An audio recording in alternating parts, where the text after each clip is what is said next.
Gurugram police ने 11 तारीख से शुरू होने वाली कांवड़ यात्रा के दौरान यातायात सुनिश्चित करने के लिए एक विस्तृत डायवर्जन प्लान तैयार किया है।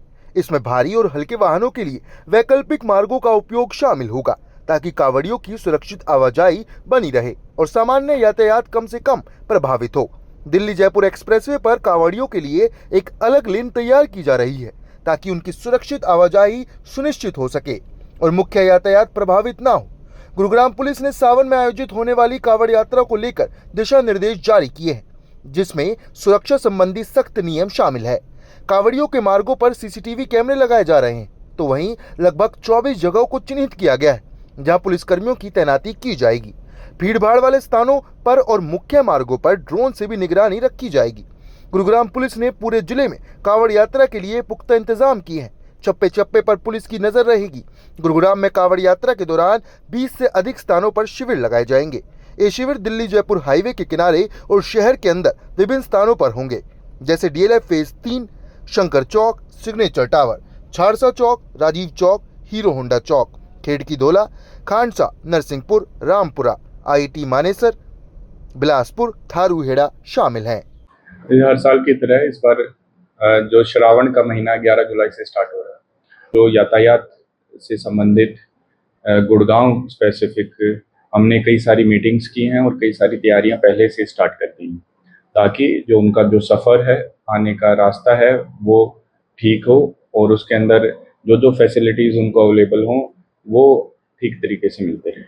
जिसके अंदर हम कई सारी एक्टिविटीज़ करते हैं। जैसे ब्रॉडली अगर देखा जाए तो हरिद्वार से वापस गुड़गांव की साइड जो कांवड़ियाज़ हैं वो आते हैं, तो उस आने के लिए जो रास्ते जो मेजरली लिए जाते हैं वो दो तरह के रास्ते हैं। जैसे एक तो NH-48 के थ्रू जो हमारा सरहोल बॉर्डर है दिल्ली, वहाँ से होते हुए जो गुड़गांव के रहने वाले हैं वो जाना और आना करते हैं।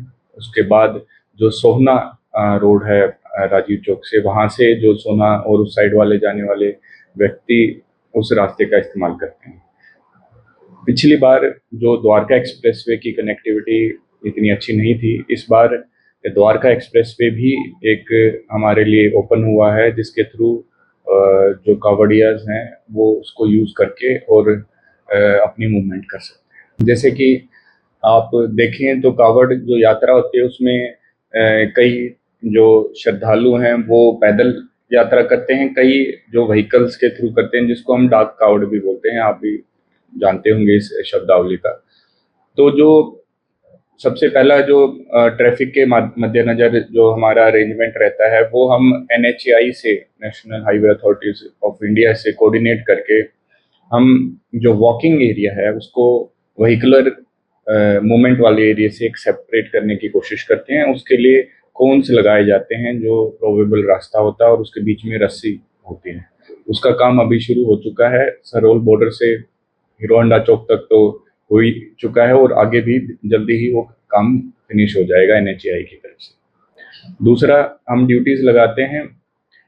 जो ड्यूटीज़ का जो मेन रोल रहता है कि जो वॉकिंग जो श्रद्धालु हैं उनके का व्हीकुलर मूवमेंट जो स्पेशली कट्स होते हैं जिससे हाईवे कनेक्ट होता है, उसमें हम ड्यूटी लगाते हैं ताकि जब वॉकिंग श्रद्धालु हैं वो व्हीकल्स के आमने सामने ना आ पाए और उनका आपस में समन्वय ठीक तरीके से बना रहे। इसके लिए 23 ड्यूटी पॉइंट्स जो सिलेक्ट किए गए हैं और वहाँ पे ट्रैफिक की ड्यूटियाँ लगती हैं जो व्हीकुलर के इनपुट और आउटगोइंग को रिस्ट्रिक्ट करती हैं इन ऑर्डर टू इंश्योर कि जो कांवड़ियाँ हैं वो आराम से उस रास्ते का इस्तेमाल कर सकें। साथ साथ में हम ड्रोन का भी इस्तेमाल करते हैं।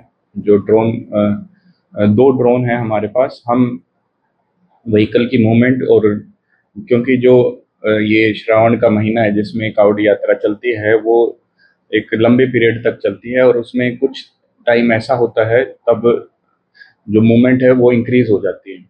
तो उस टाइम पे हम ड्रोन की मदद से उसको चेक करके जब लगे कि जो ट्रैफिक मूवमेंट रूटीन वाली वो ज़्यादा रिस्ट्रिक्ट हो रही है तो उसके हिसाब से हम डाइवर्जन प्लान भी करते हैं और दूसरी एक्टिविटीज़ भी एज पर द रिक्वायरमेंट हम करते हैं। इसके लिए कई सारी हमारी राइडर्स और पीसीआरस रास्ते पे रहती हैं जो इंश्योर करती हैं कि जो रास्ता है वो सुगम बना रहे। साथ साथ में अगर कोई व्हीकुलर ब्रेक डाउन हो तो क्रेन के थ्रू उसको रिमूव किया जाए।